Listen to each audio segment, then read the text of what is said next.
My name is Peter Tofovic, and I own a dental practice in city of Chicago. Air filtration is something that has been on my mind for a couple of years, and I've kind of looked at it here and there, but never really dove into it. Obviously, with the current situation, it kind of got put to the front. So I started researching. First, it started with masks, and understanding how air filtration really worked. As a dentist, evidence-based information is really important to me. Especially in times like this, a lot of information is out there, a lot of information that couldn't be backed up by science. So one of my biggest priorities was something that I purchased, be it mask, whatever new piece of equipment or addition to our office would have to be backed by science. So diving into air filtration, it really surprised me how unregulated it was, and it was kind of the wild, wild west. A lot of the air filtration kind of techniques or systems out there really didn't have a lot of data, and not only that, could actually cause more harm than good. One example was the UV system of air filtration. It's touted, they use it in hospitals, and you hear that it's a really good way and cheap way to do it.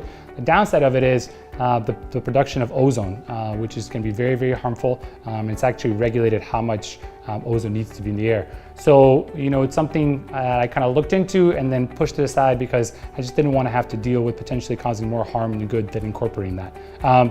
Then I really spent time in researching what hospitals were doing, thinking, hey, if they've already done this for years, I can kind of skip a lot of steps and just learn from what they do. So started really deep diving into that and looking at the science, and stumbled upon a couple of studies that were done at an FDA approved lab for the PuraShield and their kind of system of filtration. And it was really impressive because it filtered, there was solid data that showed that it filtered against H1N1, influenza, and then an MS2 surrogate. I hadn't seen anything like that for any other of the filtration systems, so that was really, really important in my decision making.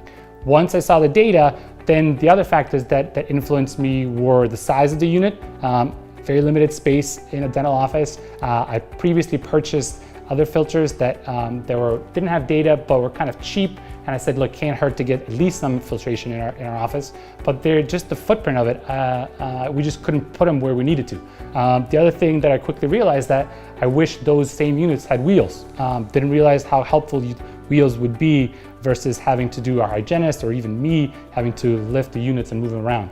So kind of looking at the PuraShield kind of checked all of those boxes. It didn't have a really big footprint, it had wheels, and the really other big important part besides having data was how effective was it? How much air filtration could it actually accomplish in such a small size? And for us, it was 550 square feet. It can do over 12 air changes per hour, which is what the CDC guidelines were. So for us, it checked all of those boxes.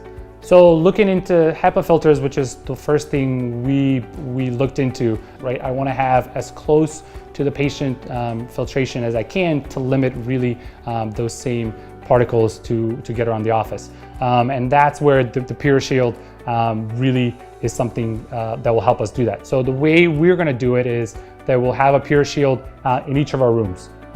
Again, it does over 12 circulations of the air an hour, and actually if you put it on the highest, can even do better than that, depending on the room size, obviously. And it's very, very efficient on that. Another study showed that it does it 99.95% in 15 minutes. So once the air gets filtered, then we can move that unit to another room where then we can seat our patient.